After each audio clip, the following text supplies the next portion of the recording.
Débrief de l'étape du jour du Tour de France. C'était la 20e étape. On allait du côté de Pontarlier en partant du côté de Nantua. Et ça a été une journée extrêmement animée. Beaucoup d'attaquants sur la première partie d'étape avant que la bonne échappée se forme. Une échappée, on avait Jordan Gégat à l'intérieur. Alors Jordan Gégat, le problème c'est qu'il était 11e du général avec 4 minutes de retard sur le 10e. Autant vous dire que ça ne plaisait pas au reste de l'échappée, notamment Velasco. Je pense que les deux partiront pas tout de suite en vacances ensemble. Il y a eu d'autres coureurs également qui sont venus essayer de l'intimider pour qu'il se relève, sauf que Jordan Gégat, il ne s'est pas relevé. Et puis après, on a eu les 60 derniers kilomètres. Avec donc cette échappée, il y avait une douzaine, 13 coureurs dans cette échappée, avec notamment Harrison Sweeney, Pascal Encorn, également Romain Grégoire, le local de l'étape, était également dans cette échappée, Caden Groves, Stewart du côté des sprinters, et Tim Willems et Jorgensen. Autant vous dire qu'on a eu également le duel entre les UAE et les Visma. Et à ce petit jeu-là, à 60 km de l'arrivée, il y avait la côte de Thésy.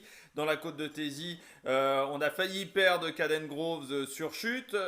Et Jordan Gégat est sorti avec Harrison Sweeney. Les deux ont eu une vingtaine de secondes d'avance dans la descente. Sauf que Jordan Gégat, on ne sait pas s'il n'avait pas les jambes ou s'est relevé, mais il a lâché. À ce moment-là, Harry Sweeney est parti tout seul. Et derrière, on avait des groupes mais qui est un petit peu dispatché à droite à gauche. Et puis à une trentaine de kilomètres de l'arrivée, il y a un groupe de 5 qui a réussi à se détacher, avec notamment Romain Grégoire, Jack Stewart, Caden Groves, il y avait Frank Vandenbroek et il y avait également Ivan Romeo. Sauf que il y avait un virage très difficile en descente et que Romain Grégoire et à la fois Ivan Romeo sont au B, ce qui a un peu désorganisé le groupe qui venait de reprendre à ce moment-là Harrison Sweeney.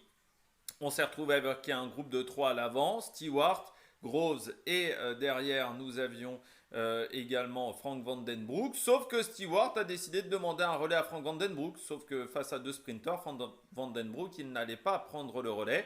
Ce qui a permis à Caden Groves de s'en aller. Et Caden Groves n'a jamais été repris. Derrière, Frank Vandenbroek prend la deuxième place. Et pour le duel pour la 10e place, où il y a eu un gros combat, et malgré le fait que Jordan Gégat ait passé assez peu de relais aujourd'hui, normalement c'est bon, c'est même bon on peut le dire, parce qu'il y a désormais plus de 6 minutes et le peloton n'est pas passé. Ben O'Connor perd sa 10e place sur cette dernière étape par rapport à Jordan Gégat, ce qui va faire plaisir à Jean-René Bernaudot, à l'équipe à Total Energy. Donc on a au final 2 Français dans le top 10 de ce Tour de France. On verra si demain il y aura des modifications, mais normalement on devrait avoir un statu quo du côté du classement général demain. Et de toute manière, je pense que les écarts sont suffisamment importants. Allez, on se retrouve ce soir pour le débrief de cette étape. Ciao ciao sur l'Amérique Production.